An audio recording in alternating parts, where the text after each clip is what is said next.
Past members: Joseph Abate, Joseph F. Abate, July 8, 1902–1994, also known as Joe, was a capo in the family's New Jersey faction. In the 1920s, Abate served as an enforcer for Al Capone in Chicago before settling in New Jersey. In June 1976, Abate attended Anthony Accardi's induction ceremony into the Lukase family. In 1979, Abate went into semi-retirement and Accardi succeeded him as boss of the New Jersey faction. He moved to Margate, New Jersey and served as a liaison between families in New Jersey until 1989 when he retired from Mafia affairs. In 1992, his daughter Catherine Abate was appointed New York City's new correction commissioner. She was confronted about her father's past and denied that he was ever involved in organized crime. In 1994, Joseph Abate died of natural causes. In 1998, his daughter Catherine admitted that she could no longer dismiss allegations that her father belonged to the Lukase crime family. Settimo Accardi, Settimo, Big Sam Accardi, October 23, 1902 in Vita, Sicily, December 3, 1977. He served as capo in the family's New Jersey faction up until his deportation, and was one of the largest heroin traffickers during the 1950s. Accardi emigrated to the U.S. shortly before World War I and associated with mobsters Joseph Sica, Willie Moretti, Joe Adonis and Abner Zwillman. During World War II, Accardi sold counterfeit food ration cards. On January 22, 1945, he became a naturalized U.S. citizen. His naturalization was revoked on July 10, 1953 because he had not disclosed two previous arrests during his naturalization hearing. In 1955, Accardi was arrested on a federal narcotics charge in Newark, New Jersey. After posting a $92,000 bond, Accardi skipped bail and fled to Turin, Italy, where he continued smuggling heroin into the U.S. and Canada. Accardi later moved to Toronto, Canada, to oversee this operation. In 1960, U.S. authorities finally located Accardi in Turin, Italy, and on November 28, 1963, after a long legal fight, Accardi was extradited back to New York. On July 21, 1964, Accardi was convicted on narcotics conspiracy and skipping bail. On August 24, he was sentenced to 15 years of imprisonment and to $16,000 fine.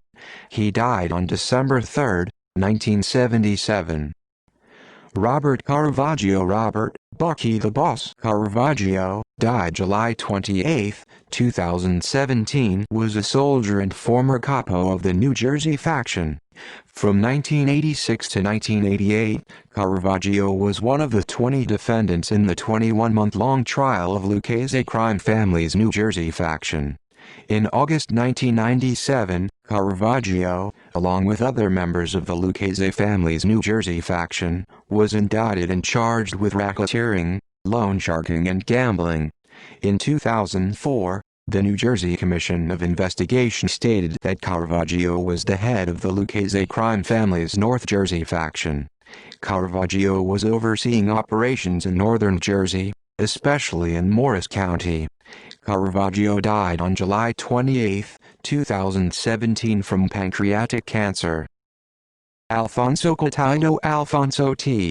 Tick Cataldo, died August 21, 2013, was a soldier in the New Jersey faction. Cataldo grew up in Newark, New Jersey with his cousins Michael and Martin Trixetta. From 1986 to 1988, Cataldo was one of the 20 defendants in the 21-month-long trial of Lukase crime family's New Jersey faction. During the trial, Cataldo was listed as a member supervising numbers and loan sharking operations in New Jersey. In 2002, Cataldo was indicted on illegal gambling and for the October 7, 1981 murder of William Kennedy. In 2004, the New Jersey Commission of Investigation stated that Cataldo was running illegal gambling operations in New Jersey. In December 2007, Cataldo was indicted along with capos Joseph Napoli, Matthew Madonna and Ralph V. Perna and others on gambling, money laundering and racketeering charges. On August 21, 2013, Cataldo died of natural causes. Ettore Coco Ettore Eddie Coco, July 12, 1908 Palermo, Sicily, December 1991 is a former acting boss in the Lukase family. In the 1940s, Coco worked with James Plumeri, Frank Palermo, Harry Siegel and Felix Boccaccio for soldier Frankie Carbo, in a group known as The Combination, an arm of Murder, Incorporated, which acted as boxing promoters. The group was accused of fixing matches. During this period, Coco met Rocky Graziano, then an amateur boxer fighting in the Lower East Side. He helped Graziano start a professional boxing career and throughout the following years was viewed as a de facto boxing manager. In the late 1940s, Coco was suspected of placing wagers and taking bets on fights while Graziano was accused of taking bribes. These accusations continued until Graziano retired in 1952. In 1953, Coco was arrested in Florida for murdering the Miami car wash operator in a dispute over a bill. On November 12, 1953, Coco was sentenced to life in prison. During the 1963 McClellan hearings, government witness Joseph Valaggi identified Coco as a capo in Gaetano Tommy Lucase's crime family. In 1965, Coco was released from prison after serving 10 years on his life sentence. He stayed in Florida and was under government surveillance. In July 1967, family boss Thomas Lukase died and Coco became a candidate to become the new boss. He served as acting boss in 1967. In late 1967, Anthony "Tony Ducks" Coralla went to Florida and meet with Coco. He later stepped down as acting boss and Carmine Tremonti became the new boss. Coco continued to operate as a capo under Tremonti, with criminal activities in New York and Florida that kept him under strict government watch. In 1972, Coco, his brother-in-law James Michael Falco, and Louis Nash Nakaladsky were indicted in Miami on extortion and loan sharking charges. During the trial, witness Joel Whiteeyes testified that he borrowed money in the late 1960s from Falco. He made payments to Falco, Coco and Nash, and described Coco as the leader of a loan sharking ring. Coco was convicted and sentenced to 15 years in prison on loan sharking and extortion. By the late 1980s, Coco was considered a semi-retired mobster living in Florida. In 1986, he served as consigliere for the Lukase family while boss Anthony Corallo, Salvatore Santoro and Christopher Fernari were on trial in the commission case. Coco later resigned and continued to operate in New York and Florida. In 1986, Coco created a bingo operation to launder money from criminal rackets. The mobsters used Bingo World, a company operating bingo halls in several states, to launder the money. Coco and Chicago outfit members Dominic Cortina and Donald Angelini became silent partners in the company. The new owner, Stephen Poskind, served as the front owner of the company. While claiming he controlled 84%, he actually only had 42%. Isaac Silber soon joined in the bingo operation. In 1991, Coco and his bingo partners were arrested. In December 1991, Coco died while awaiting trial on money laundering. Ralph Cuomo Raffi Cuomo, died 2008, also known as Raphael, was a soldier who owned Ray's Pizza on Prince Street between Elizabeth and Mott Streets in Little Italy. In 1959, Cuomo opened the first, Ray's Pizza. He later opened another in the Upper East Side. In 1969, he was convicted of drug trafficking after being found with 50 pounds of heroin. In 1998, Cuomo was sentenced to 4 years in prison for making heroin sales in the pizzeria. He was released from prison on May 24, 2002. Cuomo died in 2008 and his Ray's Pizza on Prince Street closed over a rent dispute in October 2011. Domenico Danny Cutea, born November 22, 1936 East New York, Brooklyn. August 14, 2018, was the capo of the Vario crew operating from Brooklyn. His son Salvatore Cutea is a member of the crew. His daughter Danielle married John Bodenza, who later became a member of the Lukase family. Cutea worked as a loan shark and as a chauffeur for Capo Paul Vario. While working for Capo Paul Vario, Cutea also controlled some illegal gambling operations and had control of the Carpenters Union local in Brooklyn. He later took over as capo of Vario's crew in Brooklyn. During the early 1990s he was a member of a ruling panel along with Stephen Curry, Joseph Tafid running the crime family. In 1995, Cutea was indicted for extortion, loan sharking, and racketeering. In 1996, he pled guilty to extortionate extensions of credit and was sentenced to 30 months in prison. In 2002, Cutea was indicted on loan sharking charges. He pled guilty and was sentenced to 2 years and 3 years of supervised probation upon his release. In August 2005, he was released from prison. His parole terms banned him from communicating with family members until August 2008. However, in January 2007 it was reported that Cutea was the primary liaison between jail boss Vittorio Vic Amuso and the three-man panel of capos who were running the family.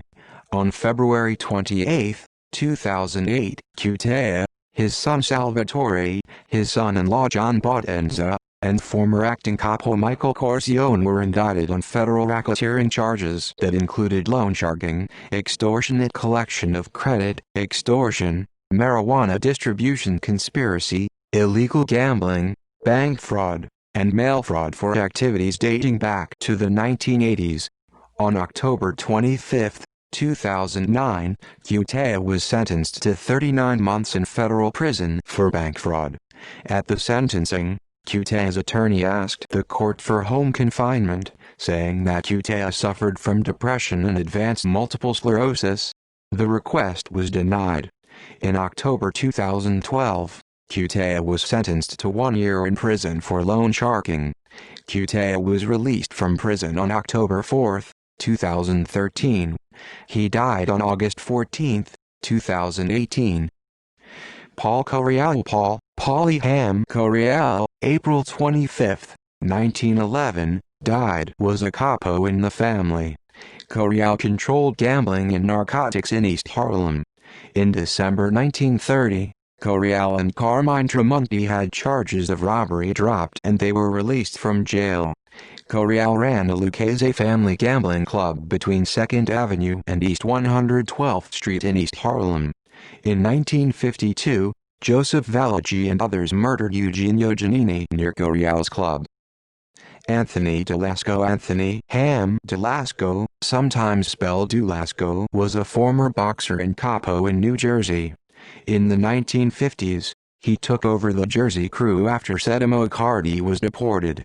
Delasco ran his crew from East Orange, New Jersey, where he controlled jukebox machines, cigarette vending machines, illegal gambling and loan sharking operation in Newark, New Jersey. In the late 1950s, Delasco took Anthony Accetturo as his protege. Delasco died in the late 1960s. His rackets were taken over by Accetturo. Anthony DiLoppy February 9, 1936. February 4, 1990, also known as Blue Eyes Over the Bridges or Fat Anthony, was a soldier. His uncle, Salvatore Santoro, was a former underboss in the Lukase family. DiLoppy controlled the Lukase family's Teamsters Union in New York City's Garment District and a bookmaking business, and owned part of a vending machine company in Brooklyn. He also worked with Thomas Gambino, the son of Carlo Gambino and son-in-law of Thomas Lukase, in extorting businesses in the Garment District. After being released from prison, DiLoppy was summoned to a meeting with Anthony Castle, and fled. Castle ordered Burton Kaplan to use 2 NYPD detectives on his payroll, Louis Ippolito and Stephen Caracappa, to track down DiLoppy. The 2 detectives found him in Reseda, California. Vicamuso and Anthony Casso then ordered Joseph, Little Joe Diago to kill Loppy. On February 4, 1990, Diago shot Loppy to death in his Hollywood, California, apartment building's underground garage. Loppy was shot 5 times in the face and 4 times in the body. On April 6, 2006, Ippolito and Caravaggio were convicted of murder for their role in 8 mob killings, including that of Anthony Loppy. Salvatore Salvatore, Salibo Simone, sometimes spelled Desimone, died October 2018, was a soldier and former capo. His son Anthony was a member of the Tanglewood Boys. In 1994, his son Anthony went into hiding after the murder of Louis Balanchio. In 1999, his son Anthony turned himself into the police and was sentenced in 2000 to 25 years to life. In 2005, the FBI revealed that Simone and Lukase soldier Daniel Latella had meetings in doctors' offices with Gambino family capo Greg De Palma. His son Anthony Simone served 7 years in prison before the conviction was overturned. He later pleaded guilty to manslaughter in 2010, and served no additional time. Simone's other son Andrew Simone became a made member in the Lukase family. Salvatore Simone died in October 2018. Christopher Fernari Christy Tick Fernari, Sr., April 30, 1924, May 28, 2018 was a former consigliere until his 1986 racketeering conviction. He was sentenced to 100 years in prison before being released in 2014 after serving almost 28 years. In 1924, Christopher Fernari was born in New York to first-generation Sicilian-Italian immigrants from Fernari, a commune in the province of Messina in Sicily. By age 15, Fernari was managing his own loan shark operations in Brooklyn and northern New Jersey. By 1943, the 19-year-old Fernari had already served 2 prison terms for armed robbery. Fernari was also sentenced to 15 to 30 years after he and several other youths were arrested with 3 girls in a car and charged with rape. In 1956, Fernari was released from prison on parole. Fernari became an associate of Gaetano, Tommy Three Finger Brown Lucase's crime family through Fernari's connection with mobster Anthony Caravaggio. During the late 1950s, Fernari became involved in illegal gambling and loan sharking. Fernari soon became an influential member of the Brooklyn faction of the family and was earning $25,000 a day. In 1962, at age 38, Fernari became a made man in the Lukase family. In 1964, Fernari became a coupe regime. The Lukase power base was traditionally in Manhattan and the Bronx, the family's birthplace.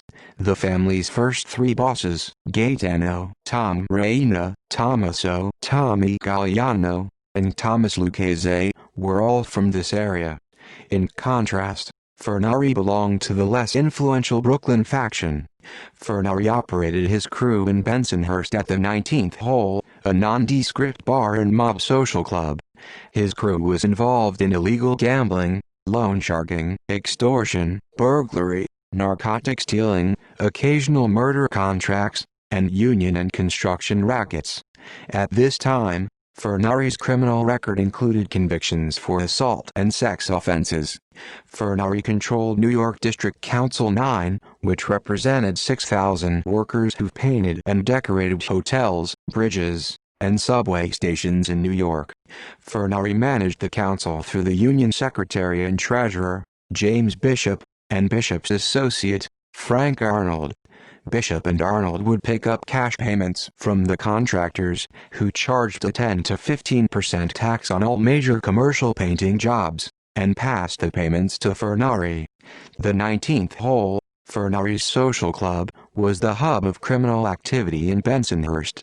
Mobsters from every New York crime family conducted business in the club and socialized over food and drink. In the mid-1960s, Aspiring mobsters Vittorio, Vic, Amuso and Anthony, Gaspipe, Casso joined Fernari's crew. Fernari saw that both men could make money and were willing to use violence if needed. Fernari put Amuso and Casso in charge of a large bookmaking operation and debt-collecting operation. In 1967, family boss Thomas Lukase died of a brain tumor, leaving the family to be run by an interim boss, Carmen, Mr. Gribbs Tramonti. Lucase's real successor, Anthony, Tony Dux Corallo, was convicted of bribery in 1967 and sentenced in 1968 to prison for 2 years. Tramonti served as acting boss, even after Corallo was released from prison in 1970. In 1973, with Tramonti's imprisonment, Corallo finally became the official Lucase boss. In the early 1970s, the 5 families of New York organized crime decided to open the books, allowing a new generation of mob associates to become made men. Fernari immediately sponsored Amuso and Casso for family membership and then made them overseers of the Bypass Gang, a highly successful burglary ring. During the 1970s and 1980s, the Bypass Gang reportedly stole hundreds of millions of dollars in cash, jewelry, and other merchandise. In January 1972, Fernari backed and sanctioned a squad of armed robbers who took the famed Pierre Hotel in Manhattan under siege and stole approximately $3 million in jewels and cash. The Pierre Hotel robbery stands as the largest unrecovered hotel robbery in history. None of the perpetrators ever confessed to the heist, and only a diamond necklace valued at $780,000 was recovered. The case was never solved. The 8 brazen armed robbers were Robert Comfort, Sammy Nallo, Donald, Tony the Greek, Al Green, Ali Ben, Bobby Germain, and Al Visconti. In 1980, Fernari was promoted to consigliere in the Lucase family. He wanted Casso to take over as capo of the 19th hole crew, but Casso declined and endorsed Amuso instead. Casso opted to become Fernari's aide. A consigliere is allowed to have 1 soldier work directly for him. Fernari now enjoyed enormous influence both within his own family, the other New York families, and crime families from other U.S. cities. Fernari continued to oversee his criminal interests from the 19th hole, but spent much of his time providing advice and mediation for family members as well as settling disputes with the other families. Fernari reigned as one of New York's top mafia bosses throughout the early 1980s until his 1985 racketeering indictment. On February 25, 1985, Fernari was indicted in the Mafia Commission case, the most comprehensive racketeer-influenced and corrupt organizations act (RICO) prosecution brought against the mob at the time. Fernari was indicted as a result of a Federal Bureau of Investigation (FBI) probe that used undercover surveillance and bugging techniques against the mob leaders. The bug that snared Fernari had been placed in Salvatore Avellino's Jaguar car. FBI surveillance recorded Corallo conducting business with Fernari and other family leaders. Pleading not guilty to the charges, Fernari was released on $1.75 million bail pending trial. In early 1986, while Fernari was awaiting the commission trial, the Lukase family uncovered a new, potentially lucrative racket. A Russian-American crime family based in Brighton Beach and Brooklyn, run by Ukrainian immigrant Marat Balagula, had started to bootleg gasoline. By collecting gasoline taxes from customers and then not paying them to the government, Balagula was making very large profits. When Colombo crime family capo Michael Franzi started pressing Balagula for extortion payments, Balagula went to Fernari for help. Casso later reported on a meeting at the 19th hole, in which Fernari told Balagula, "Here there's enough for everybody to be happy, to leave the table satisfied. What we must avoid is trouble between us and the other families. I propose to make a deal with the others so there's no bad blood. Meanwhile, we will send word out that from now on you and your people are with the Lukase family. No one will bother you. If anyone does bother you, come to us and Anthony will take care of it." As a result of the 19th hole meeting, The five families imposed a 2-cent per gallon family tax on Balagala's bootlegging operation, which became their greatest moneymaker after drug trafficking. According to one former associate, the LCN reminded Marat of the apparatchiks in the Soviet Union. He thought as long as he gave them something they would be valuable allies. Then all of a sudden he was at risk of being killed if he couldn't pay to the penny.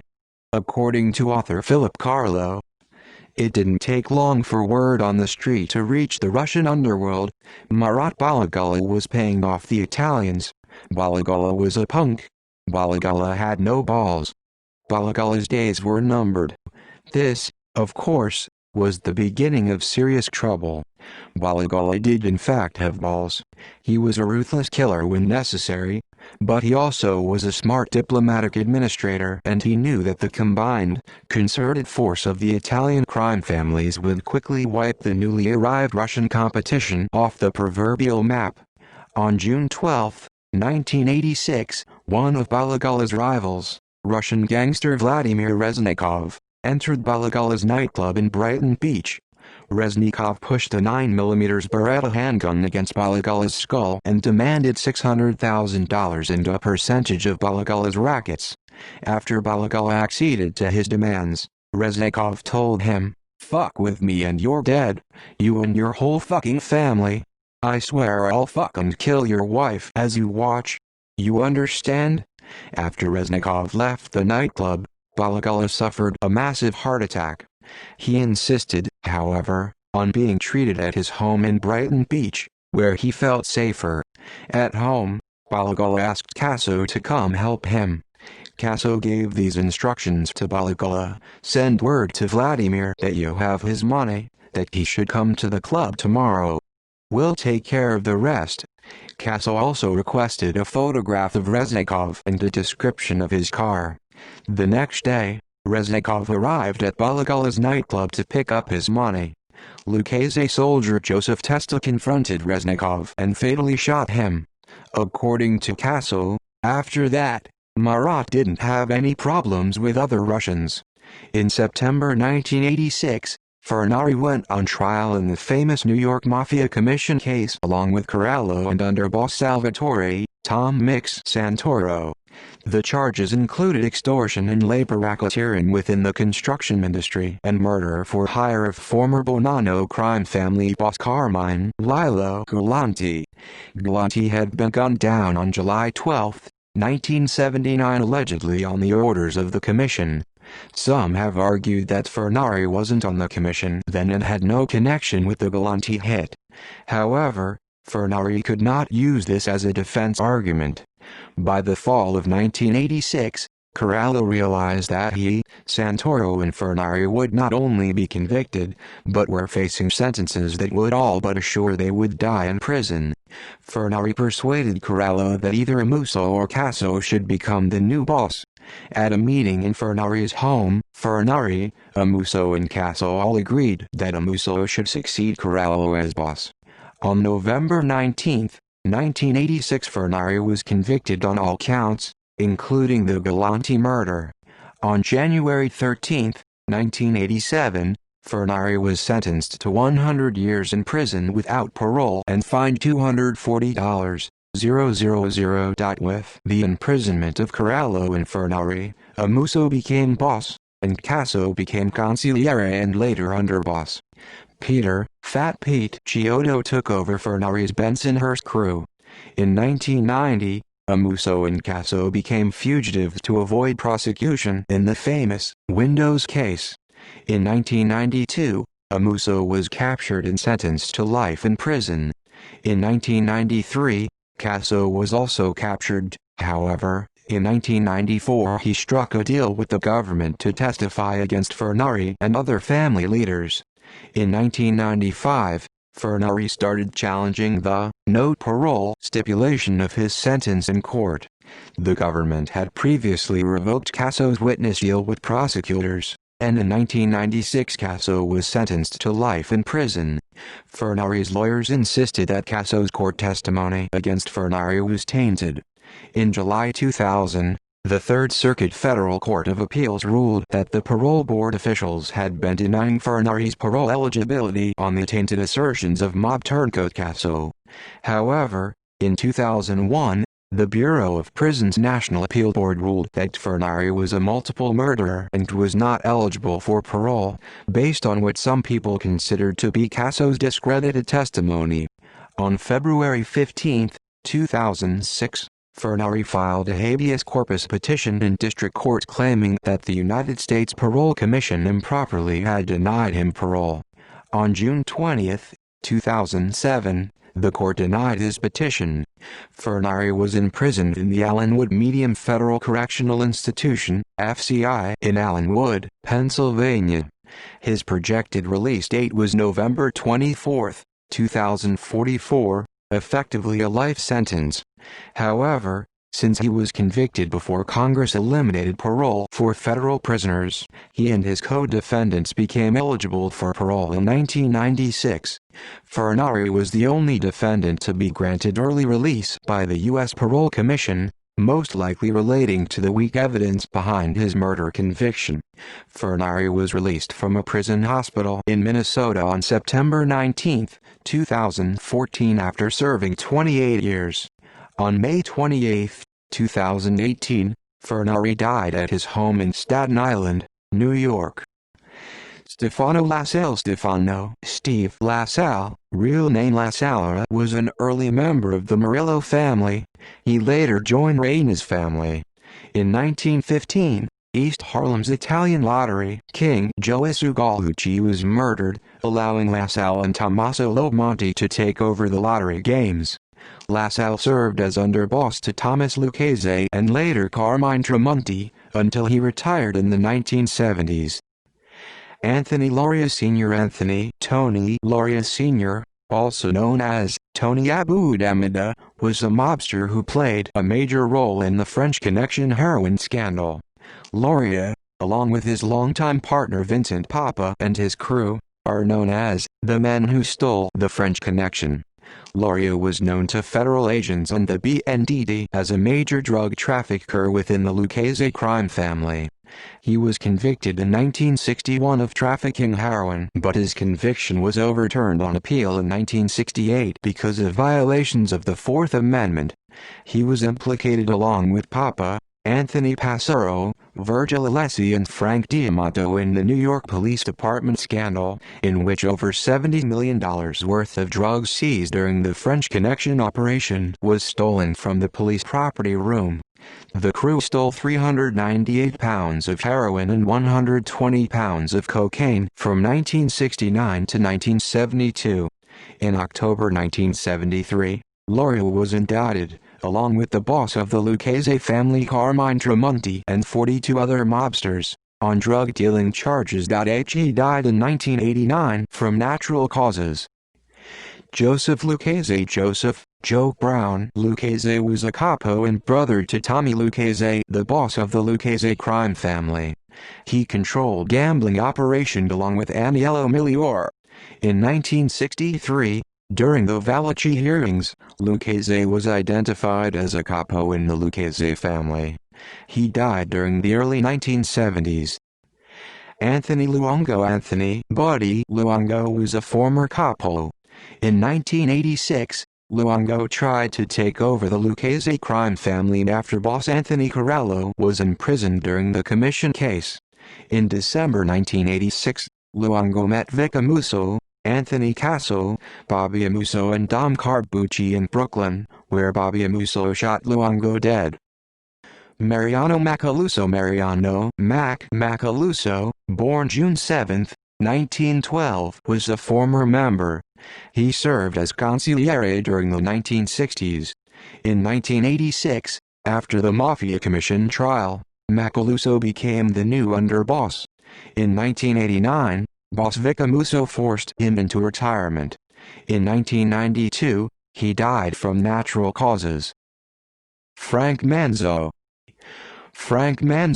February 2, 1925, October 23, 2012, also known as Francesco Manzo, Frank Menz, and Frankie the Wop, was a soldier in the Vario crew who oversaw the family's interests at John F. Kennedy International Airport, JFK, in Queens, New York.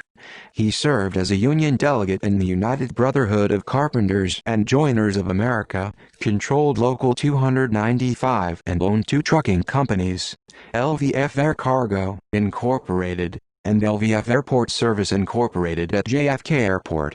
Manzo also owned Villa Capra, a restaurant in Cedarhurst, New York, where he conducted illegal activities. In 1972, Manzo was kidnapped by James McBratney, Eddie Maloney, Tommy Genovese, and Richie Chasen. They held him for $150,000 in ransom, then released him when it was paid. In 1983, Manzo was overheard in an FBI wiretap, saying, "We rule this airport." In 1985, Manzo, along with Local 295 President Frank Calais, Local 851 Vice President Harry Davidoff, and others were indicted on charges of extorting shipping and trucking companies at JFK Airport. In 1986, Manzo pleaded guilty to racketeering and was sentenced to 12 years in prison and fined $325,000. On April 8, 1987, Manzo was banned from New Jersey casinos due to his history of involvement with organized crime. Manzo was released from prison in 1994. In 1995, Manzo was charged with racketeering for extorting $2 million in payoffs from cement company owner John Quadrazzi over a 13-year period, between 1978 and 1991. However, the charges were dropped when the judge ruled that the crimes were covered under his 1986 plea agreement. On October 23, 2012, Manzo died in his sleep.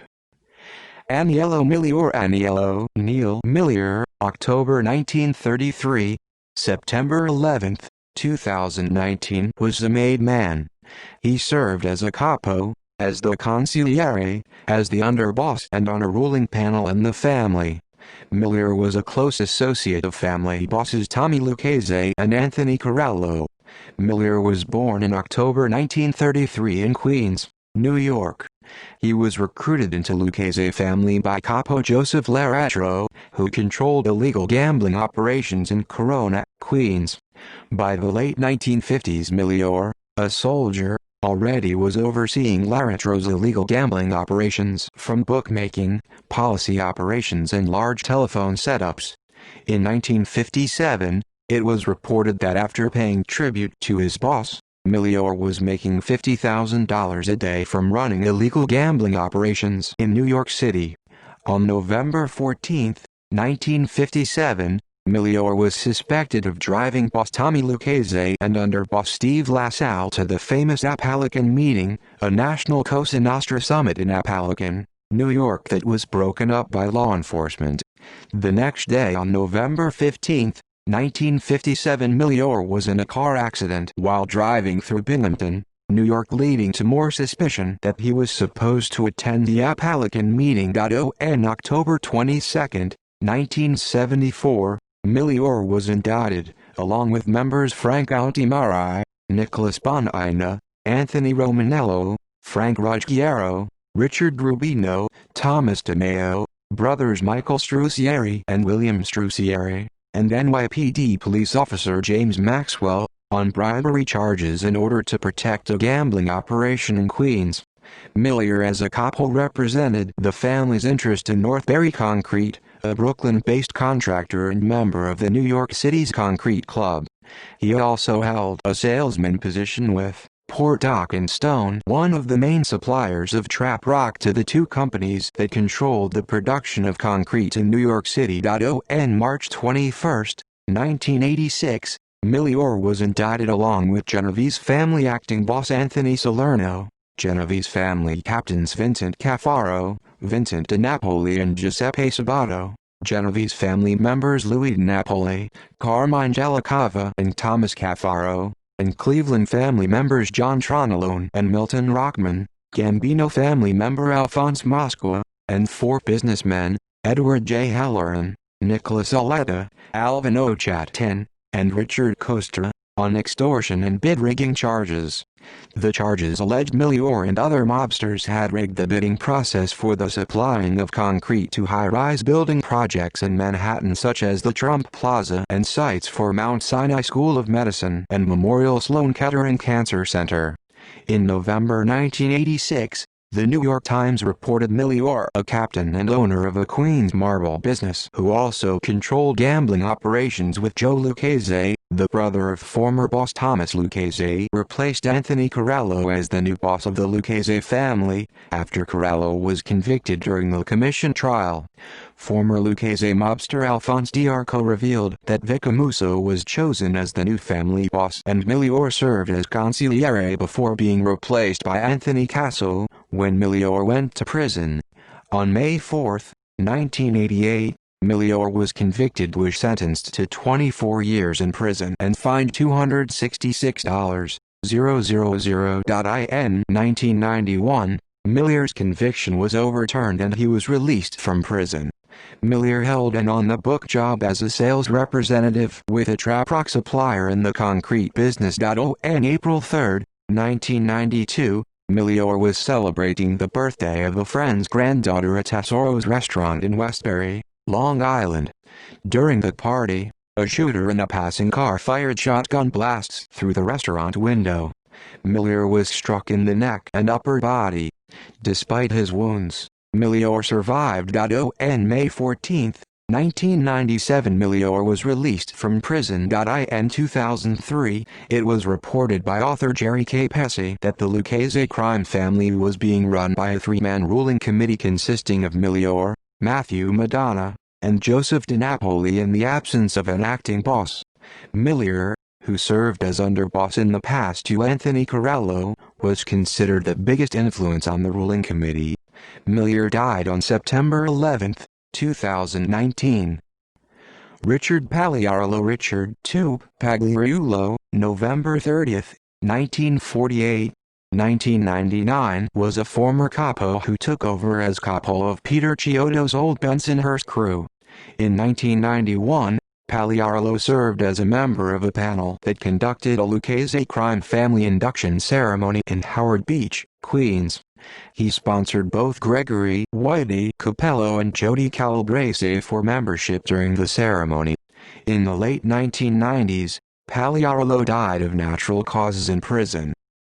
Vincent C. Papa, 1917, July 1977, was a former maid member in the family who became notorious for masterminding the theft of the French Connection heroin from the New York Police Department, NYPD, property office.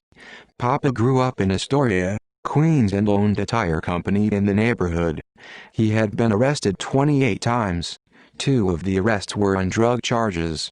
Papa ran his criminal operations from Dittmer's Car Service, in Astoria, Queens, and from the Astoria Cult Social Club. He worked closely with mobsters Anthony Lauria and Virgil Alessi. Between 1969 and 1972, New York Police Department detectives James Farley, Joseph Nunziata, Frank King and others were paid by Papa to steal approximately $70 million in confiscated narcotics, heroin, from the New York City Police Property Clerk's office in Lower Manhattan. Papa was arrested on February 3, 1972, in a car parked on Bronxdale Avenue with Joseph DiNapoli in the back seat. There was a suitcase with $967,500 in $100 bills. In 1975, Papa was convicted and sent to the Atlanta Federal Prison in Atlanta, Georgia. In 1977, Papa was stabbed to death in prison. He is buried in St. John's Cemetery in Queens. Papa's infamous theft became famous after the movie French Connection 2. Joseph Pinzolo Bonaventura, Joseph Pinzolo, 1887, September 5, 1930, also known as Fat Joe, was the boss of the family during 1930. In July 1908, Pinzolo was arrested for trying to bomb 314 East 11th Street in an effort to force owner Francisco Spinelli to pay Black Hand extortion demands. After his arrest, Pinzolo, gave up his boss Giuseppe Costabile, a camerista who controlled the area south of Houston Street to Canal Street and from East Broadway to the East River. Pinzolo served 2 years and 8 months to 5 years after refusing to testify against Costabile. In February 1930, Gaetano Reina was murdered and boss Joseph Masria backed Pinzolo to take control of the Reina family. Pinzolo may have been responsible for Reina's murder, though the most widely suspected culprit for that crime remains Vito Genovese. As boss, Pinzolo was unfamiliar with the members of the family and the East Harlem area. His promotion angered Tommaso Galliano, Tommy Lukase and Dominic Patrilli, who formed a splinter group within the family and planned his murder. On September 5, 1930, Pinzolo's body was found in the Brokaw building on 1487 Broadway in Suite 1007, occupied by California Dry Fruit Importers. The office was leased by Tommy Lukase 4 months earlier. According to Joseph Valachi, the killer was Girolamo Santuccio. Valachi also mentioned that after Pinzolo's assassination, a meeting was held on Staten Island to uncover who is responsible for the murder. Vincenzo John Rao, June 21, 1898, Palermo, Sicily, September 25, 1988, also known as Vincent or Vinny, was a former consigliere in the family. His father was Antonio Rao and his mother Lauria Galliano. He had a brother Calogero, Charles, and a sister Maria Speciale. On his mother's side, Rao was a distant relative to Tommaso Galliano. He was a cousin to gangster Joseph Rao. He married Carmelina Alberti and the couple had 2 daughters, Nina Vento and Libaria Pancaldo. On December 5, 1921, Vincenzo Rao became a naturalized United States citizen in New York City. He began his criminal career working for the Gallianos in East Harlem. Rao became a powerful mobster in the lathing industry. He became partners in 5 Borough Hoisting Company, United Lathing Company, Westchester Lathing Corporation and Ace Lathing Company operating from the Bronx and Westchester. In the 1950s, boss Gaetano Lukase promoted Rao to consigliere in the family. In 1957, Rao was arrested with 60 other mobsters at the abortive Apalachin meeting in rural Apalachin, New York. When asked by investigators why he was at the meeting, Rao said he went there for the luncheon buffet and did not speak to anyone else because he was not introduced. During the 1963 Valachi hearings, Rao was listed as the Lukase family's consigliere. In 1965, Rao was convicted on perjury charges and was sentenced to 5 years in prison. At the same time, the longtime boss Thomas Lukase had become ill and Rao was thought as suitable successor. His chance to become the new boss never came to fruition due to his trials. During the early 1970s, Rao retired. On September 25, 1988, Rao died of natural causes and is buried at Ferncliff Cemetery in Hartsdale, New York. Salvatore Santoro Salvatore T. Tom Mix Santoro, Sr., November 18, 1915, January 2000, served as underboss in the Lukase crime family during the 1980s before being convicted in the Mafia Commission trial and sentenced to 100 years in federal prison. He was born in Leonia, New Jersey to Antonio and Teresa Bargio. He married Mary Zangaglia but did not father any children. He is the uncle to Lukase family soldier and union boss Anthony D. Loppy. He earned the nickname Tom Mix because in his younger years he closely resembled the Dutch-German-American Western film actor by that name. Santoro started working for the Galliano crime family, forerunner of the Lukase family, in the early 1930s. He served as an associate of future boss Tommy Three Finger Brown Lukase's 107th Street gang in operating extortion, loan sharking, narcotics and prostitution rings during the 1930s. He was made sometime in the 1940s operating drug trafficking and loan sharking rings. On July 6, 1942, Santoro received 6 months to 2 years in prison after pleading guilty to conspiring to import narcotics from Mexico. In March 1951, Santoro was indicted on charges of conspiracy to import opium from Mexico and convert it into heroin. Santoro went into hiding and allegedly spent time in Europe before returning to Oyster Bay, New York.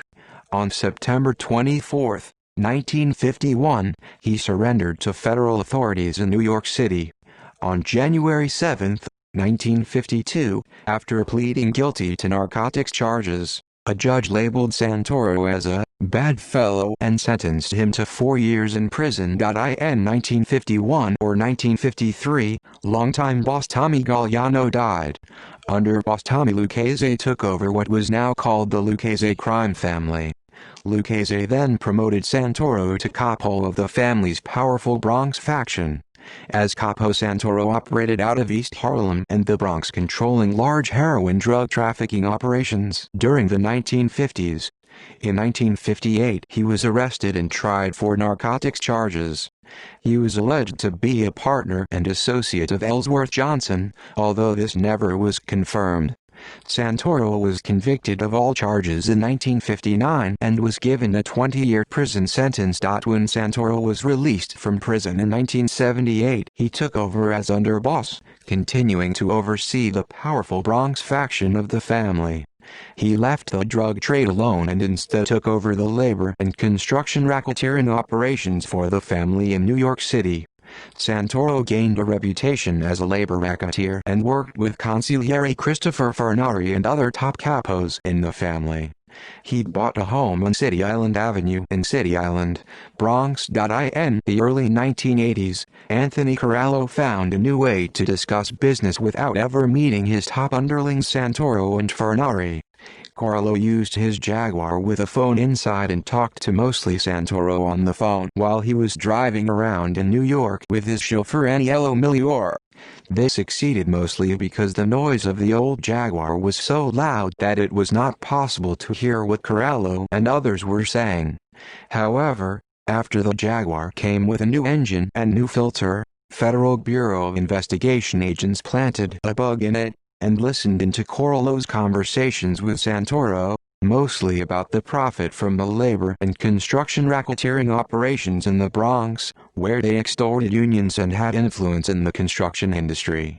As U.S. law enforcement undertook a concerted effort to crush organized crime activities in New York City during the mid-1980s, they put 11 top members of the 5 families, including the entire leadership of the Lukase crime family, Corallo, Santoro and consigliere Christopher "Christy Tick" Fernari, on trial, called the Mafia Commission trial or the Commission case. The defendants were arrested on February 25, 1985 on various charges, including labor racketeering, extortion, loan sharking, illegal gambling and murder. The trial began in September 1986. The charges also involved the execution of Bonanno crime family de facto boss Carmine Galante in 1979, allegedly on the orders of the commission because they saw Galante as a potential rival who planned to take over all organized crime operations in the New York area. On November 19, 1986, Santoro and the other defendants were convicted on all counts. On January 13, 1987, Santoro was sentenced to 100 years in prison and fined $250,000. In January 2000, Santoro died at age 87 of natural causes at a medical center for federal prisoners. Months later, Corallo died in August 2000. Patrick Testa. Patty Testa is a former soldier. Testa was the younger brother to Joseph Testa. In 1984, he was indicted on fraud and theft charges along with members of the Gambino family's Demio crew. Testa was sentenced to 2 years in prison and after his release joined the Lukase crime family. On December 2, 1992, Testa was murdered, shot in the back of the head 9 times. It was later revealed that Anthony Casso had ordered Frank Los Torino to murder Testa. Anthony Tortorello. Anthony Tortorello, a former capo of the Prince Street crew. In 1986, Tortorello was overheard by Genovese mobster asking why Vincent Gigante was upset by drug deals when Gigante himself profited from drug deals.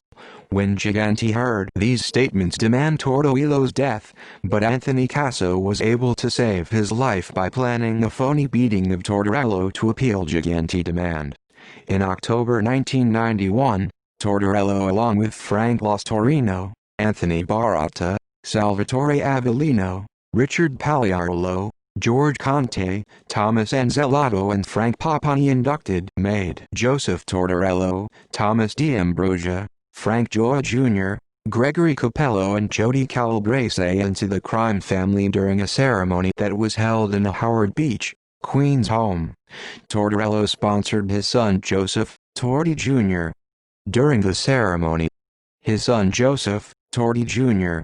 later went on to control a drug operation in Lower Manhattan. In late 2000, Tortorello died in a Kentucky prison. Dominic Trussello Dominic, Crazy Dom Truscello, April 29, 1934, July 2018 was the capo of the Prince Street crew. In the 1990s, Trussello along with Stephen Cree and Joseph Tangora formed the Lukase Construction Group, supervising all the Lukase family's construction-related rackets. On September 6, 2000, Trussello was indicted along with acting boss Stephen Cree, capo Joseph Tangora, soldiers Joseph Ditello, Philip Desimone, Arthur Zambardi, Anthony Petsullo, and Joseph Troncail on labor racketeering, extortion, and bid rigging charges. In September 2002, Trussello and Stephen Cree were indicted on information supplied by Joseph Daffy, who became a government witness in February. The indictment charged Trussello with extorting Commercial Brick, a construction company. In October 2003, Trussello pleaded guilty to federal extortion charges. On January 9, 2006, Trussello was released from prison. On May 31, 2017, Trussello along with street boss Matthew Madonna, underboss Stephen Cree Sr., consigliere Joseph DiNapoli and other members of the family were indicted and charged with racketeering, murder, narcotics, cocaine, heroin, marijuana, prescribed medication, and firearms offenses. Trussello died during the trial in July 2018. Past associate S. Guido Pinosi Guido, the Bull Pinosi, a former associate. He lived in Beverly Hills and was a narcotics dealer active in Los Angeles and the West Coast. In the 1980s, Pinosi, along with his cousin Frank Piccolo, a member in the Gambino crime family, stopped Genovese family mobsters from extorting his friend Wayne Newton. Wayne Newton v. NBC. Abraham Talvi Abate Talvi, September 12, 1934, July 28, 1956 was an associate of Johnny Dio. In 1956, Talvi was ordered by Dio to throw acid on New York journalist Victor Riesel for making radio and television appearances about labor union corruption. In the morning of April 5, 1956, Talvi attacked Victor Riesel as he was leaving Lindy's, a Broadway restaurant, throwing sulfuric acid onto his face leaving him permanently blind. In the attack, Talvi had burned himself badly on the right side of his face and neck with some of the acid that splashed on him. He was paid $1,175 in cash and began demanding more money from Dio. On July 28, 1956, Talvi was found dead on Mulberry Street with a bullet in his head. Vincent Zito 1941, October 26, 2018 is a former loan shark and associate of the Lukase family. Zito was found dead in his Sheepshead Bay, Brooklyn home on October 26, 2018 after being shot twice in the head. According to police, Zito was arrested for loan sharking in the past and has been tied to the Lukase family. His elder brother Anthony Zito was arrested in 1971 for extortion and has also been linked with the Lukase family. On March 7, 2019 Anthony Pandrella, a Gambino family associate, was indicted for the murder of Vincent Zito. The indictment claimed Anthony Pandrella, a longtime friend of Zito, murdered him and stole his loan sharking business. Government informants and witnesses. Peter Chiodo. Peter, Fat Pete Chiodo, 1951-2016, was a capo in the Lukase crime family who later became a government witness. In 1987, Chiodo became a made man in the Lukase family in a ceremony held in an apartment over a funeral home in Queens. In 1989, Chiodo became a capo in charge of funneling payoffs from Local 580 of the Iron Workers Union to the Lukase leadership. He was known as Fat Pete because of his enormous girth, 400 pounds, 180 kilograms to 500 pounds, 230 kilograms, depending on the source. In 1989, the Lukase family began worrying about indictments from the Windows case. The Lukases and 3 other New York families had participated in a window replacement scheme that stole millions of dollars from the New York City Housing Authority, NYCHA. Worried that construction union leader John Morrissey might testify for the prosecution, family leaders ordered Chiodo to lure Morrissey to New Jersey, where he was murdered. In 1991, Chiodo was charged with violations of the Racketeer Influenced and Corrupt Organizations Act (RICO) in the Windows case. Chiodo realized that the government's case was so solid that he would likely die in prison if convicted. He decided to plead guilty in return for a lighter sentence. However, Chiodo did not ask Lukase official boss Vittorio Vic Amuso and official underboss Anthony Gaspipe Casso for permission to take a plea. Amuso and Casso were both in hiding due to the Windows case. Suspecting Chiodo was about to turn informer, Amuso and Casso ordered him killed. Casso gave the contract to acting boss Alphonse Little Al Diago. The order shocked Diago, who knew that Chiodo had been a close confidant of Casso for years. On May 8, 1991, 2 shooters ambushed Chiodo at a gas station in Staten Island where he was working on a car. Chiodo received 12 bullet wounds in the arms, legs, and torso, but survived the attack. Doctors credited Chiodo's massive girth for saving his life. None of the slugs penetrated a vital organ or artery. However, he suffered several abdominal wounds in the disabled right arm. Chiodo had anticipated that he was in Amuso and Casso's bad books. He knew that Amuso and Casso had a habit of marking guys rats and killing them. Just before the hit, he told Diago that he'd gotten word that, "You and I are going to be killed and hurt." Following the unsuccessful assassination attempt, Lukase mobsters delivered a blunt threat to Chiodo's lawyer that they would kill Chiodo's wife if he testified, a violation of a long-standing Mafia rule against harming women. While Chiodo had turned down several offers to flip, the threat against his wife was the last straw. He opted to break his blood oath and become a government witness, by his own account, to protect his family. The government quickly brought Chiodo's immediate family into the federal witness protection program. With the failure of his gunmen to murder Chiodo, Diago soon became afraid of the wrath of his bosses. After a 1991 meeting during which he feared being murdered, Diago went into hiding and soon became a government witness himself. In September 1991, using the wheelchair due to his wounds, Chiodo testified in the Windows trial. Chiodo stated that he had undergone a transformation from a violent criminal to a man with a conscience. When asked what prompted this transformation, Chiodo replied, "I was shot 12 times." Chiodo's remaining family in Brooklyn soon suffered retaliation from the Lukases. On March 10, 1992, Lukase associate Michael Spinelli shot Patricia Capozallo, Chiodo's sister, while she was driving in Bensonhurst. Capozallo suffered wounds to the arm, back and neck but survived.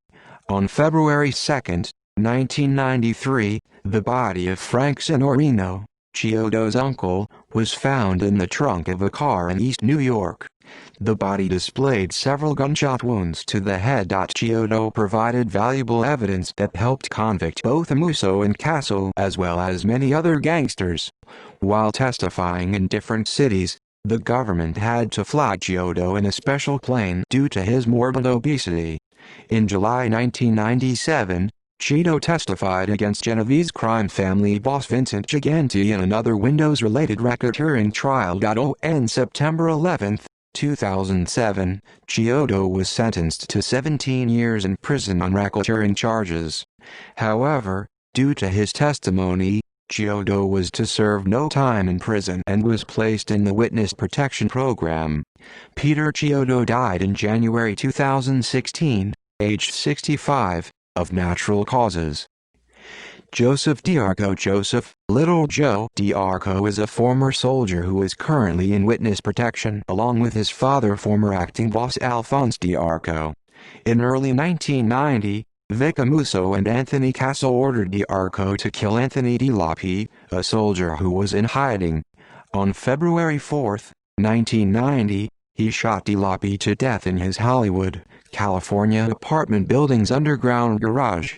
In September 1991, Diago's father became a marked man, being targeted for death, and, fearing for his own life, surrendered to the FBI and agreed to become a witness. Joseph Defeat. Joseph, Little Joe Defeat, 1934, July 15, 2012, was a former New York City mobster and acting boss of the Lukase crime family who eventually turned informant. Born in 1934, Defeat grew up in the Queens borough of New York City. In his early days, he operated a hot dog vendor truck in Coney Island, Brooklyn, running numbers rackets on the side.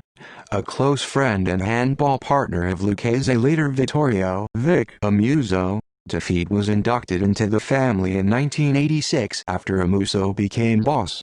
Defeat's rise and fall in the New York mob can all be attributed to Amuso.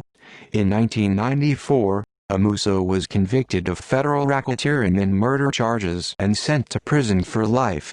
Amuso then named Defeat his acting boss to replace Alphonse Diago with a weaker and more controllable man at the top, after Diago became a government witness. On April 28, 1998, Defeat was indicted on 9 counts of racketeering stemming from his supervision of the family rackets in New York's Garment District from 1991 to 1996.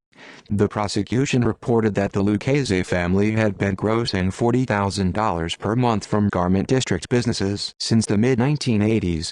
In December 1998, Defeat pleaded guilty to the charges and received 5 years in prison. During the late 90s, Amuso's relationship with Defeat began to sour. Suspecting that Defeat was hiding money from the family, Amuso replaced him as acting boss with Stephen Cree, head of the family's powerful Bronx faction. Once Cree took over, family profits rose enormously. That was enough to convince Amuso that Defeat had been skimming profits. Amuso reportedly decided to have him murdered. On February 5, 2002, Defeat was released from a Lexington, Kentucky prison medical center. Having heard of Amuso's plans to kill him, Defeat immediately became a government informant. Defeat provided details concerning the Garment District rackets and the protection rackets in Howard Beach, Queens. He also provided information leading to the convictions of Cree, Louis Dadone, Dominic Trussello, Joseph Tangora, Anthony Barata, and a number of family captains, soldiers and associates. While testifying against Gambino crime family boss Peter Gotti, Defeat testified that he only earned $1,014,000, or approximately $250,000 per year, during his tenure as acting boss. Defeat also estimated that a low-ranking family soldier would make on average $50,000 per year. Defeat entered and left the Witness Protection Program, moving to live in Florida under an assumed name. He and his wife reportedly lived on $30,000 a year and a modest annuity provided by the U.S. Marshals Service, their assets having been depleted by legal bills and the cost of creating new identities. On July 15, 2012, Defeat died from a heart attack. Donald Franco's Donald, Tony the Greek, George Franco's, born November 10, 1938, Hackensack, New Jersey, died March 30, 2011, Dannemora, New York, was a Greek-Italian contract killer and mob associate of the Lukase family, who later became a government witness. His father George Argiri Franco left his hometown of Cardamila on Chios, Greece in 1905 as a crewman on a ship.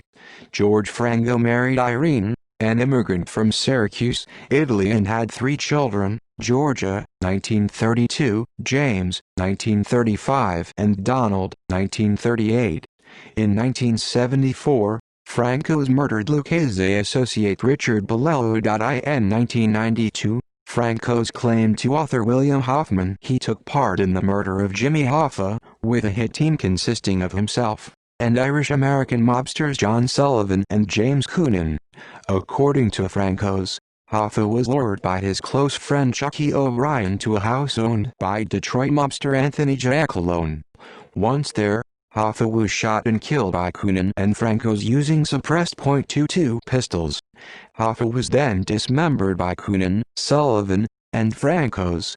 It has been asserted that he sealed the body in an oil drum and buried it underneath Giants Stadium. However, no evidence has ever been found to substantiate this claim. Author Jerry K. Pesci found these claims false because Franco's was in prison during Hoffa's disappearance. Eugenio Giannini, a former soldier who became an informant to the Bureau of Narcotics. In 1942, Giannini was charged with heroin conspiracy and served 15 months in prison. He moved to Europe in 1950 and began smuggling U.S. medical supplies into Italy. While in Italy, he formed a connection to Charles Luciano and began informing on Luciano to the Bureau of Narcotics. Giannini was arrested on counterfeiting charges in Italy, but the charges were dropped and he moved back to New York. The Mafia in New York discovered that Giannini was an informer and ordered his murder. Genovese family capo Anthony "Tony" Bender Strollo gave the contract to Joseph Vellucci. On September 20, 1952, Giannini's body was found on 107th Street shot to death. Vellucci later revealed he recruited brothers Joseph and Pasquale Pagano and Fiore Shano to carry out the hit. They murdered Giannini near a gambling club run by Lukase family soldier Paul Coriel between 2nd Avenue and East 112th Street. Frank Gioia Jr. Frank Spaghetti Man Gioia Jr., born August 10, 1967, is a former soldier who is currently in witness protection along with his father, former soldier Frank Gioia Sr. In 1991, Gioia Jr. was inducted into the Lukase crime family in a ceremony held in Howard Beach, Queens. He was sponsored by George Conte, who was filling in for his real sponsor George Zappola. In June 1992, Gioia Jr. was arrested in Brooklyn on a gun charge. In 1993, Gioia Jr. along with George Zappola and Frank Papani plotted to have Stephen Curry killed. In 1993, Gioia was arrested for trafficking heroin from Manhattan to Boston. In 1994, Gioia found out that Frank Papani planned to murder his father Frank Gioia Sr., prompting the son to become a government witness. Since becoming a government witness, Gioia Jr. has testified against 60 defendants. According to investigator Robert Anglin, a Phoenix, Arizona real estate developer, the individual known as Frank Capri is really former mob informant Frank Gioia Jr. Since 2015, Capri and his company have been accused in multiple lawsuits for failing to pay rent and contractors and misappropriating funds meant to pay for construction. On February 5, 2020, Frank Capri and his mother Debbie Corvo were indicted on charges of wire fraud and conspiracy to commit money laundering in connection with the operation of various branded restaurant locations in Arizona and across the United States. The indictment charged Capri with the financial failure of Toby Keith and Rascal Flatts branded restaurants. Burton Kaplan was an associate and government informant. During the 1980s, Kaplan was the go-between for Lukase crime family under boss Anthony Casso and NYPD detectives Louis Ippolito and Stephen Caracappa. In 2006, Kaplan was released from federal custody and his remaining 18-year sentence for marijuana trafficking was dropped in return for cooperating in the case against Ippolito and Caracappa. In July 2009, Kaplan died from prostate cancer. John Panisi is a former soldier who is currently in witness protection. In 2013, Panisi was made into the Lukase family in a secret initiation ceremony in a basement of a Staten Island home by acting boss Matthew Madonna and capo John Castellucci. Panisi was a member of the Lukase family's Brooklyn faction that now operated from Tottenville, Staten Island. In October 2018, Panisi started cooperating with the Federal Bureau of Investigation. In May 2019, government witness Panisi testified in the trial against Eugene Castell and revealed the current leadership of the crime family.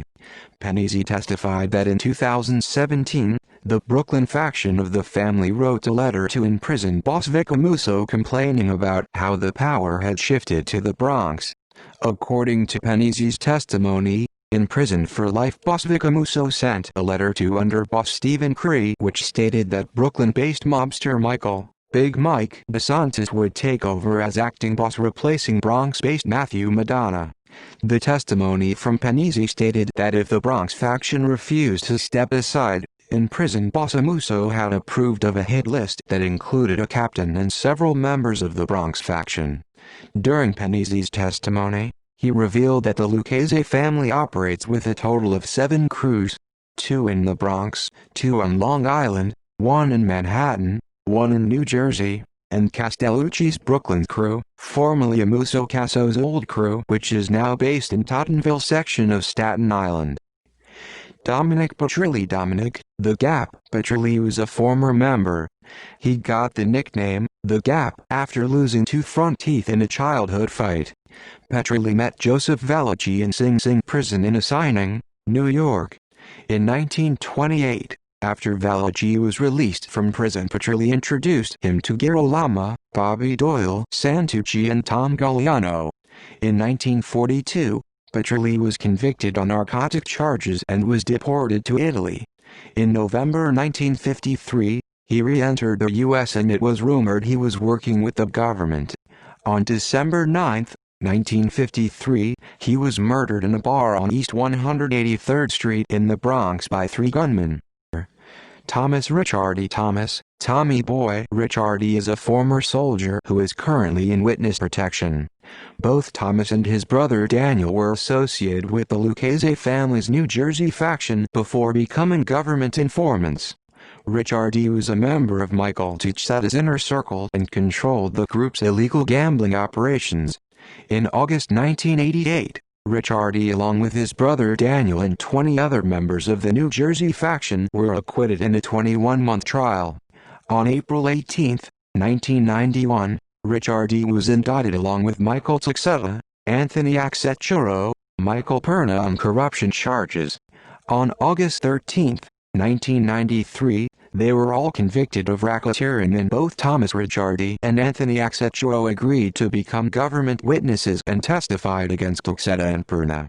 On September 6, 2001, Ricciardi was released from prison after serving 10 years, and is now currently in the Witness Protection Program.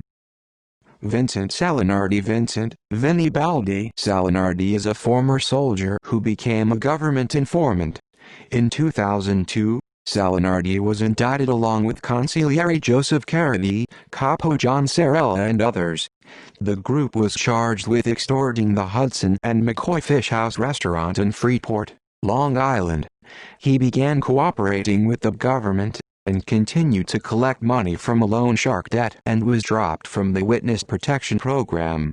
In March 2006, Salinari was sentenced to 11 years and 3 months in prison. Salinari was released from prison on October 29, 2012. Frank Gugu Suppa is a former soldier who is currently in witness protection. Suppa was a soldier in the Lukase family's New Jersey faction operating in Florida as Anthony Accecchiro's right-hand man. In 1983, Suppa attended the sit-down along with Anthony Accecchiro, Michael Texetta, Thomas Ricciardi and Philadelphia crime family mobsters Jackie, the Nose DiNorsio and Joseph Alonzo over DiNorsio joining the Lukase family. In 1993, Suppa was indicted along with others on charges that they conspired to distribute up to 1,650 pounds of cocaine in the United States. In December 1996, Suppa along with his son Anthony Suppa, Joseph Marino, David Detheridge and Stephen Casone testified against Fabio Di Cristofaro and Irving Schwartz in the case of the murder of Joseph Martino. In 1997, Di Cristofaro and Schwartz received life sentences, based on the testimony of Suppa and other witnesses. References. Bibliography. Abrams, Floyd. Speaking Freely. Trials of the First Amendment. Penguin, 2006. ISBN 9780143036753. Capisi, Jerry. The Complete Idiot's Guide to the Mafia. Penguin, 2005. ISBN 1592573053. Capisi, Jerry. Jerry Capisi's Gangland. Penguin, 2003. ISBN 9781592571338. Capisi, Jerry and Robbins, Tom. Mob Boss. The Life of Little Al Diarco, the Man Who Brought Down the Mafia. Macmillan, 2013. ISBN 1250006864. Carlo, Philip. Gas Pipe. Confessions of a Mafia BS. William Morrow, 2008. ISBN 9780061429842. Critchley, David. The Origin of Organized Crime in America, The New York City Mafia, 1891–1931. Routledge Publishing, 2009. ISBN 0415990300. DeStefano, Anthony. King of the Godfathers. Big Joey Massino and the Fall of the Bonanno Crime Family. Pinnacle Books, 2007. ISBN 9780786018932. Tavago, Peter J. The Mafia Made Easy. The Anatomy and Culture of La Cosa Nostra. Tate Publishing, 2007. ISBN 1602472548. Fitch, Robert. Solidarity for Sale. How Corruption Destroyed the Labor Movement and Undermined America's Promise. New York. Public Affairs, 2006. ISBN 1-891620-72-X. Gallo, Kenny and Randazzo, Matthew. Breakshot. A Life in the 21st Century American Mafia. Simon & Schuster, 2009. ISBN 9781439195833. Garcia, Joaquin and Michael Levin. Making Jack Falcone. An undercover FBI agent takes down a mafia family. New York. Simon & Schuster, 2009. ISBN 1439149917. Goldstock, Ronald. New York State Organized Crime Task Force. New York State Organized Crime Task Force. Corruption and Racketeering in the New York City Construction Industry. Final Report to Governor Mario M. Cuomo. NYU Press, 1991. ISBN 0814730345. Hagen, David M. Is the Mafia Still a Force in America? Greenhaven Press, March 10, 2006. Juvenile Nonfiction. ISBN 0737724021. Hoffman, William and Hedley, Lake. Contract Killer. The Explosive Story of the Mafia's Most Notorious Hitman Donald, Tony the Greek Franco's. Pinnacle Books, 1994. ISBN 1558177884. Jacobs, James. Friel, Colleen and Raddick, Robert. Gotham Unbound. How New York City Was Liberated from the Grip of Organized Crime. NYU Press, 2001. ISBN 0814742475. Jenkins, John A. The Litigators. Inside the Powerful World of America's High-Stakes Trial Lawyers. Doubleday, 1989. ISBN 9780385244084. Justice, Commerce, the Judiciary. and related agencies. Appropriations. United States Congress, House Committee on Appropriations, Subcommittee on Departments of State, Departments of State, Justice, and Commerce, the Judiciary, and related agencies. Appropriations for fiscal year 1979.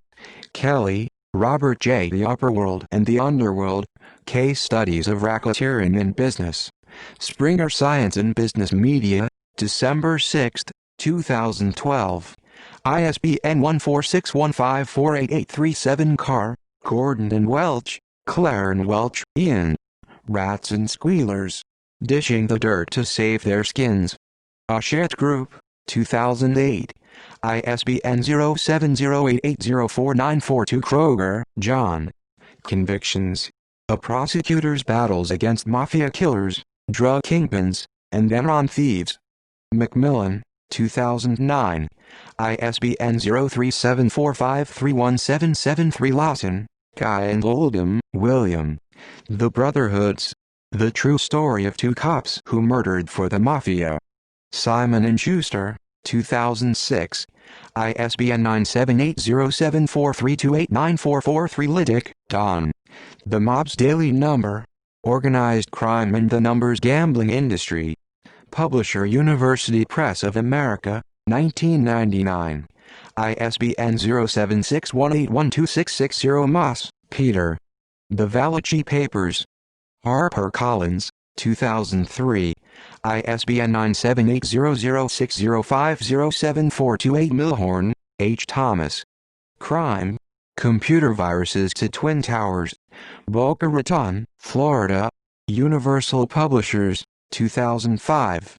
ISBN 1-58112-489-9. Newton, Michael. The Mafia at Upahlican, 1957. McFarland, 2012.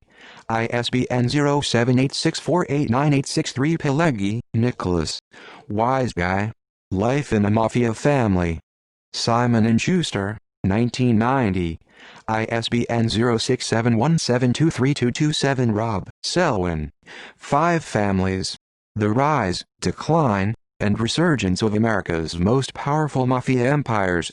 New York, St. Martin Press, 2005. ISBN 0-312-30094-8. Reville, Gil. Mafia Summit. J. Edgar Hoover, The Kennedy Brothers, and the Meeting That Unmasked the Mob. Macmillan, 2013. ISBN 1250021103. Report of the New York State Joint Legislative Committee on Crime, Its Causes, Control and Effect on Society. Issue 26 of Legislative Document, State of New York Legislative Document. The Committee, 1971. 1. Rudolph, Robert C. The Boys from New Jersey, How the Mob Beat the Feds. New York, William Morrow and Company Incorporated, 1992. ISBN 0-8135-2154-8. Sifakis, Carl. The Mafia Encyclopedia. Infobase Publishing, 2005. ISBN 0816069891. United States Senate, 100th Congress. Organized Crime. 25 years after Valachi, hearings before the Permanent Subcommittee on Investigations of the Committee on Governmental Affairs, United States Senate, 100th Congress, 2nd Session, April 11, 15, 21, 22, 29, 1988. USGPO, 1988. United States Treasury Department, Bureau of Narcotics, forward by Sam Giancana. Mafia, The Government's Secret File on Organized Crime. HarperCollins, 2009. ISBN 0061363855. Volkman, Ernest. Gangbusters. The Destruction of America's Last Mafia Dynasty. Faber and Faber, 1998. ISBN 0380732351. Newspaper articles. New York Times. Ex-crime boss testifies in Gotti trial by William Glubberson. New York Times. Former crime boss testifies by Benjamin Weiser. New York Times. Guilty plea in Mafia case by Benjamin Weiser. New York Times. Reputed crime boss enters a guilty plea. New York Times. After mob, Joe defeat, ex-crime boss, is scraping by. New York Daily News. Little Joe sings about shakedowns by Robert Geardy. October 30, 2002. Mob informants, Peter Fat Pete Chiodo. New York Daily News. Associated Press sketches of 9 arrested, and Associated Press article. Magnuson, ed. Magnuson, ed. June 24, 2001. Hitting the Mafia. Time. Retrieved November 15, 2006. Time.com. January 24, 2001. External links. Federal Bureau of Prisons Inmate Locator website.